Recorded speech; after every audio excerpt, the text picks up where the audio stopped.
Hi, everybody. Welcome to English Digest. I'm Tom. I'm Stephanie. It's our literature unit for the month of January. And like we always do, we have 3 days in which we talk about our featured work of literature. The first day, of course, we'll summarize. The second day, we'll talk about the author. And the third day, we'll go back to the story and talk about the themes and ideas. But as promised, today we're going to summarize today's featured novel. And that is Little Women. Who wrote this novel? Louisa May Alcott. Okay. But as we are always doing when we have these literature units, we're going to talk about the plot first. It focuses on some girls who are there with their mother and their life stories. They're all very unique personalities. Let's get going. Let's get going indeed. So let's now read the entire contents of today's lesson one time.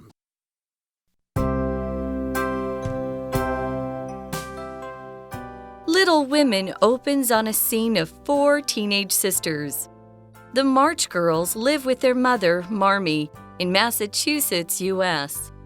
Their father is away, serving in the American Civil War. Though they're close friends, the sisters have wildly different personalities. Meg, the oldest, is an elegant girl who hopes to rise out of poverty and live in comfort. Jo is boyish and independent and has ambitions of becoming a writer. Sweet and gentle Beth is a natural caretaker and musician. Amy, the youngest, strives to be mature and proper and dreams of being a famous painter. Though they don't have much money, the spirited girls grow up happily together and befriend their neighbor, the mischievous Theodore Laurie Lawrence, who wants to be a musician. Soon, their lives take a turn for the worse. Their father is wounded, and Marmee leaves to be at his side. Around the same time, Beth falls gravely ill. Thankfully, their father soon returns home, and Beth recovers, though she remains in frail condition. 3 years later, the girls are growing up. Meg finds joy when she marries and has twin babies. Amy goes abroad to Europe, while Jo moves to New York and works on her writing career. Tragically, Beth's health begins to fail, and Jo returns to care for her. Beth soon passes away, leaving her family devastated. Laurie and Amy, who have met up in Europe, share their grief, and a romance grows between them. They later marry and return to the U.S., while Jo finds love with a kind German professor she met in New York. The remaining sisters, with their husbands and children, gather for Marmee's 60th birthday, reflecting on the joys and sorrows of life together.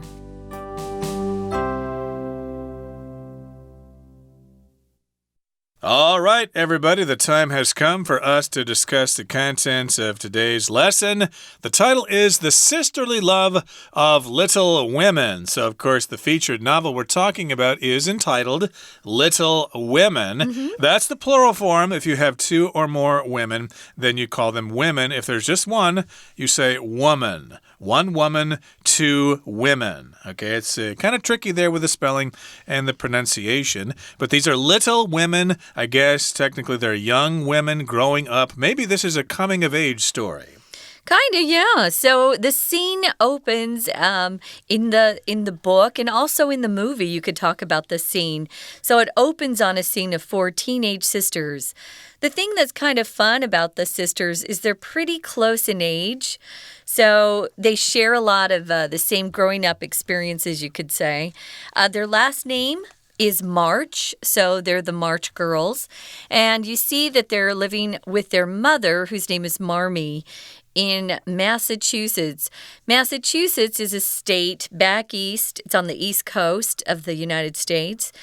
And meanwhile, their dad's gone. Their father's away because at the time that the book opens, or the book starts, you could say, America is fighting the Civil War, which means, the North and the South are fighting each other. We're not fighting against another country. A civil war means one country is fighting against itself. So there's been a big split. Some people in the U.S. want to keep slavery, and the others don't, so they fight. And a lot of people died during that Civil War. Well, their father is away when the book opens because he's serving in the war, which just means he's part of the military. Yep, the Civil War, of course, in the U.S. took place between 1861 and 1865. So that's basically when this story is taking place. And I would guess that the father here is fighting for the North here, for the Union, because they're from Massachusetts. That is a northern state. So yes, these are the March girls living with their mother, and her name is Marmee. And again, he's off fighting in the Civil War. And though they're close friends, the sisters have wildly different personalities. If you're from a big family, you probably know all about this. You have your siblings, whether they're your sisters or your brothers, and you probably will have different personalities. So your personality is just basically the kind of person that you are when you talk about your characteristics or your qualities, and all these things together make your personality. You could have an outgoing personality or a friendly personality, or maybe you have a quiet and shy personality. Right. So here's a description of the girls. We've got Meg. Usually Meg is short for the name Margaret, because Margaret is kind of long. They shorten it to Meg. So Meg is the oldest girl, the oldest sister, and we're describing her here as being elegant. If you're elegant, you're very graceful. You have good manners. You always try to look like you've got... that you've dressed well. Elegant also refers to someone's clothes. She probably didn't wear a lot of, tomboy kind of clothes where you could climb trees in. But she's very graceful. She's stylish. And she is the eldest. She's the oldest in the family. And she hopes to rise out of poverty and live in comfort. Another way you could write that sentence is, she wants to marry a rich man and live in style. And actually, there was no way for women back then to make a living themselves. It really was your future depended on what kind of guy you married, who you married, and if he had money. So they're not rich, but they're not super poor either. So if some of you do go see the movie or read the book, you'll think, oh, they don't look like they're, living in poverty. But, there are always different levels of wealth, and she wanted to marry someone who is wealthy and live in comfort, not have to work too much. So that's her personality. She's elegant, and she wants to live a comfortable life in the future. Now let's go on to the second oldest daughter here, Jo. That's her name. Maybe that's short for Josephine or something like that. Yeah. And she is boyish and independent and has ambitions of becoming a writer. So if you're boyish, you could also say that she's a tomboy. Yeah. She has personality traits that are more like a boy than a girl. So maybe, she likes to go outside and play games and things like that. Get dirty. Yeah. Exactly, and not play with dolls so much or learn how to cook and stuff like that. So she's kind of boyish, independent. She's on her own. She doesn't really rely on other people.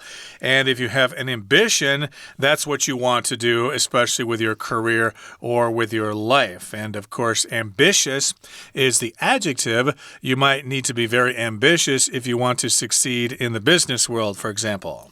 Notice here it's kind of interesting. We don't say she has an ambition to become a writer. You could, but we'll often use ambition and put it in the plural form and talk about what someone is really pursuing as a career. Oh, he has ambitions of becoming a doctor.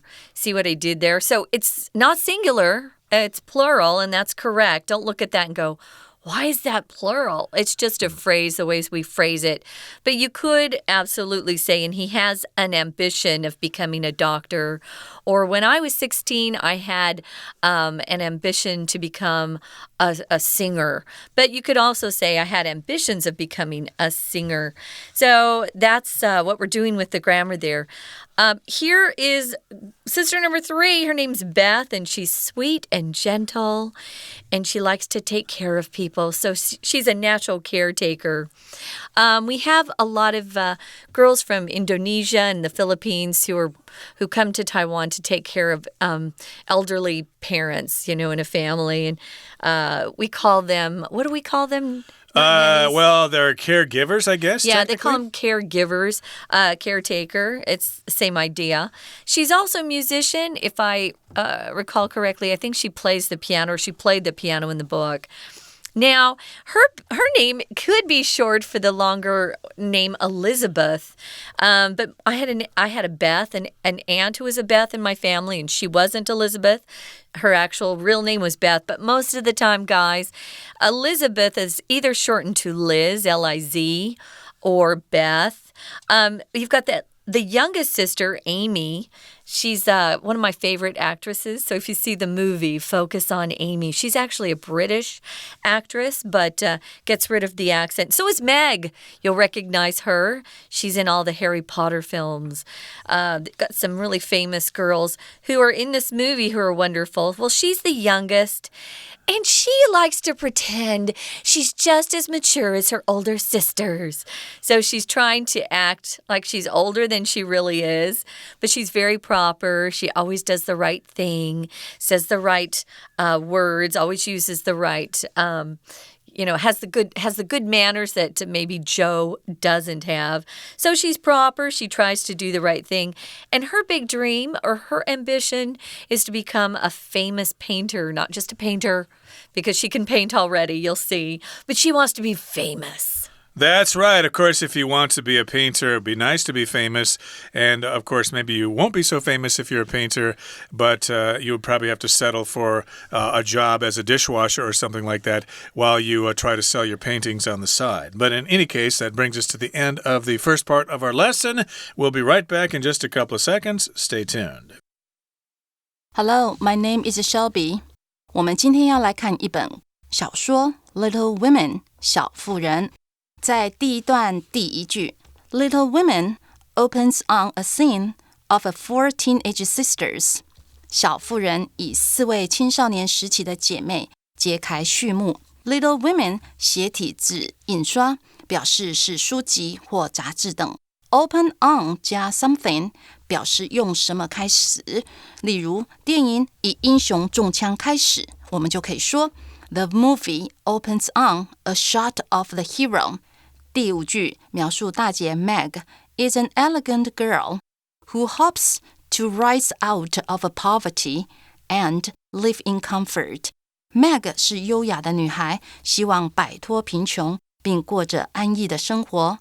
Elegant 优雅的与 graceful 同义，优雅的女生就是 an elegant lady.Rise 上升搭配 out of something 表示要脱离什么东西 Poverty 贫穷 Rise out of poverty 就像中文说的脱贫 To live in comfort 介系词 in 再加名词表示是处于什么的状态 In comfort 很舒适的这个呢有一点类似一个我们的惯用语 He lives in clover Clover 就是我们说的幸运巢如果一个人住在幸运巢里面，当然就是指他生活安逸。最后一句的地方 Amy strives to be mature and proper Amy 努力要变得成熟并且循规蹈矩。Strive to v 常用来表达努力做什么事情。Strive 本身是努力奋斗。那如果后面是加名词的话，我们介系词要把它改成 for， 变成了 strive for something， 表示争取什么的意思。Mature 呢是成熟的 ，proper 合适的，用来形容人就表示是合乎体统。We're going to take a quick break. Stay tuned. We'll be right back.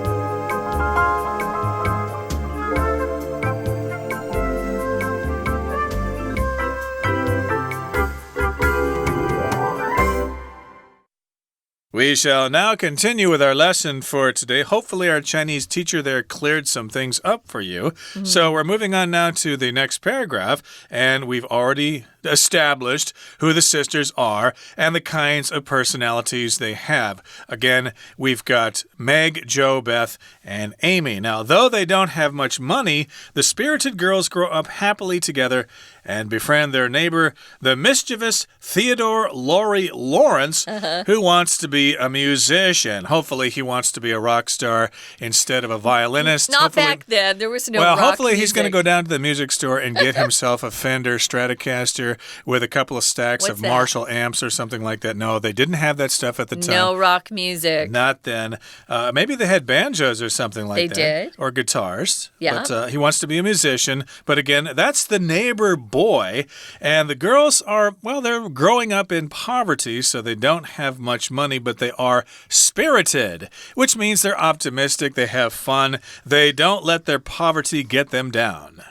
Yeah, I think the girls who are listening will be very happy to find out that the guy playing Laurie in the movie is actually Timothy Chalamet, who is so cute. You know, I could be his mother, but he's still really cute even to me. So I think you'll enjoy that. So they didn't have a lot of money, but they weren't really, really poor. But they were spirited, meaning they had a lot of energy. They weren't quiet. Beth was kind of quiet, I'll be honest. But they were happy. You know, they had good parents, even though their dad was away fighting. They came from a good family, you could say, and they make friends with that cute Timothy Chalamet, who's so, so cute. Well, mischievous means you get into trouble. You don't do really bad things like, you know, the police wouldn't arrest you, but you're always kind of playing tricks on people and getting into a little trouble. Soon their lives take a turn for the worse. Take a turn for the worse. That's a phrase we use when things get worse or something happens that is something you wish hadn't happened. What are these things? Well, their father is wounded in the war. That can always be very scary. And also, their mother, Marmee, leaves to be at his side. So she goes to wherever he's been wounded, and she sits by him and probably nurses him back to health. Now, around the same time, Beth, sister number 3, who is the quiet, gentle one, she falls gravely ill. When you see that word gravely, it means very, very serious. So it looks at the time that she's not going to make it. But thankfully, their father soon returns home and Beth recovers, though she remains in frail condition. Frail just means you're very weak. And it's hard for you to do much. And usually when you're recovering from a serious illness, it takes a little while to get your energy back. Well, a lot of stuff happened just there. The father was wounded. The mother went to be by his side. Beth got sick, but the father got better. Came home. Beth got better, but she's still very frail, very weak. Now, here in the next paragraph, it says, 3 years later, the girls are growing up. So we jump ahead in time 3 years later, and the girls are getting bigger. They are growing up. That's what happens to kids. They grow up, and they eventually become adults and leave home and get married themselves and have kids, etc. And Meg, again, she's number 1 here. Meg finds joy when she marries and has twin babies. So remember, Meg is the one who wanted to escape poverty, and we kind of guessed that she wanted to marry a rich guy and probably be a mommy and have some kids. So that's what happened. She got married and she had babies, but they're actually twins. Twin babies. 2 babies born at the same time. You honestly could just say, and she has twins. You wouldn't have to say twin babies. I don't think I'd ever say twin babies. Yeah, what else could they be? Twin frogs, twin adults, twin horses. I don't know. Dogs, we're kidding. So she has twins, which is fun. Now Amy, remember, Amy is the last one who wants to be a famous painter. She ends up going abroad to Europe, while Jo, that's sister number 2, who's kind of the tomboy, she moves to New York and works on her writing career. I think if you lived, especially in New York City at that time, some of the women had more of a chance to have a career, you know, working outside the home. And she really does want to be a writer. Tragically, Here's one of our vocabulary words.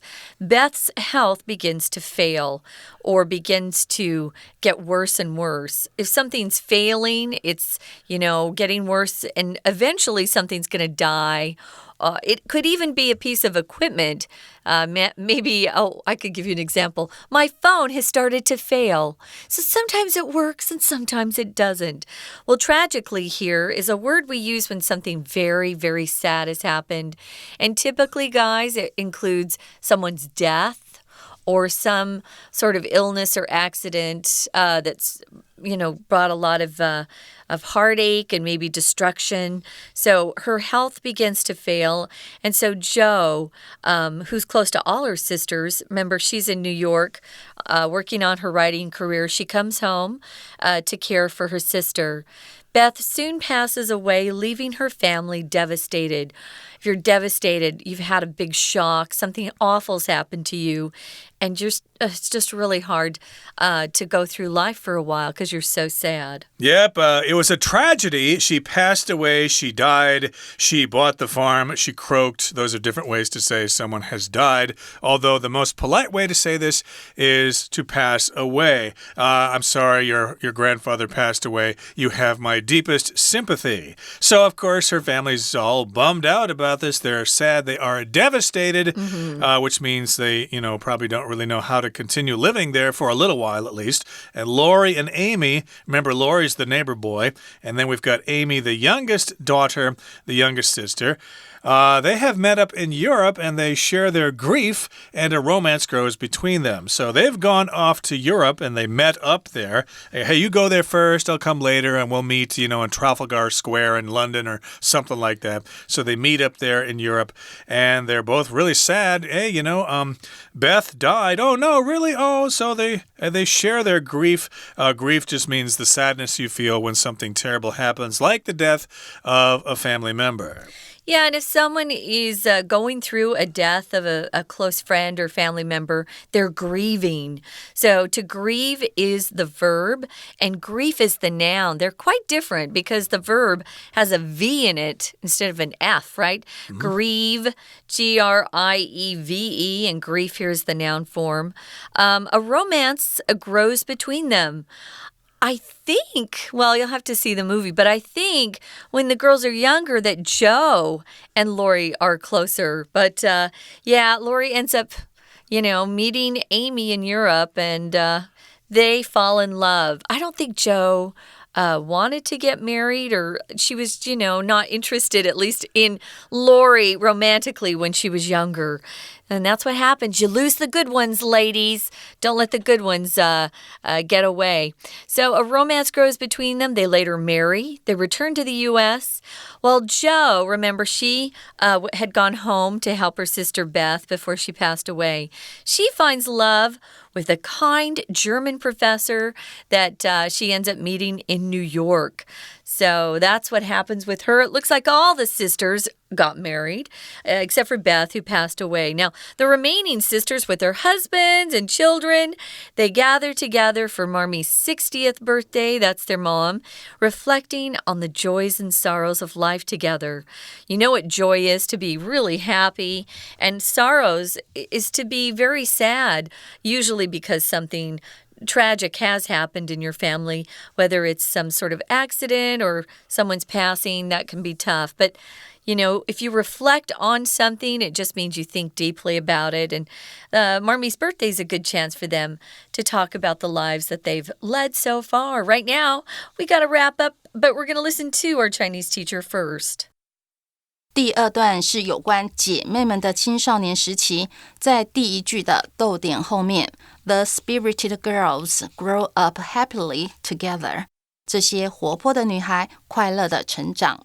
Spirit 精神、灵魂，它字为如果加 ed 变成形容词，表示热情饱满的，用来形容 March 家的女孩，显示她们的个性。Mischievous 淘气的，用来形容一些可爱调皮的东西。但是小心哦，如果是接一些强烈的字眼，可能就变成有害的。例如说 These are mischievous rumors. Rumors 是谣言，这些是恶意重伤的谣言。第2句的地方。Soon, their lives take a turn for the worse. 他们的生活突然一落千丈。Take a turn for better, 或者说 take a turn for worse。它这是一种习惯用语，表示变好或者是变坏。遇到挫折不要放弃，因为很可能生活会突然 take a turn for better。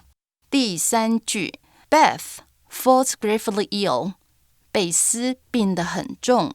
Gravely 大大的、严重的来形容，扫掉字尾 ly 就是形容词 grave 严重的。A grave situation 严重的情势，它也可以拿来当作名词使用，意思就变成了坟墓。An unmarked grave 就是指不知道姓名的无名墓。好，我们来看第3段，它是关于小女孩都长大了，她们结婚，而且其他的变化。第5句的地方 Beth soon passes away, leaving her family devastated. 贝斯去世，让家人痛不欲生。前面我们文章有提到，贝斯呢身体不好。逗点之后 leave 动词用现在分词的形态，表示是现在分词构句。leave 加 something 再加形容词，表示呢是使受词保持某种状态。leave 当保持来解释。devastated形容词毁灭的、天崩地裂的、非常痛苦的。那 devastate 当作动词的用的时候，就表示摧毁。如果地震呢摧毁乡镇，表示它是有主动能力，这地震就是一个 a devastating earthquake。现在 March 一家人很悲伤， devastate 就用 PP 的形态来表达感到悲痛的意思。好，我们到最后一句The remaining sisters... gather for Mommy's 60th birthday, reflecting on the joys and sorrows of life together. Remaining 剩下的，现在只剩下3个姐妹，遗留下来的人、事情等，可用 remaining 来形容。逗点之后的 reflecting 也是分词构句，来修饰共同的主词 the sisters。Reflect on something 表示反省深思某件事情。Reflect on the joys and sorrows 当然就是回想人生的悲欢离合。以上是今天的讲解，谢谢收听。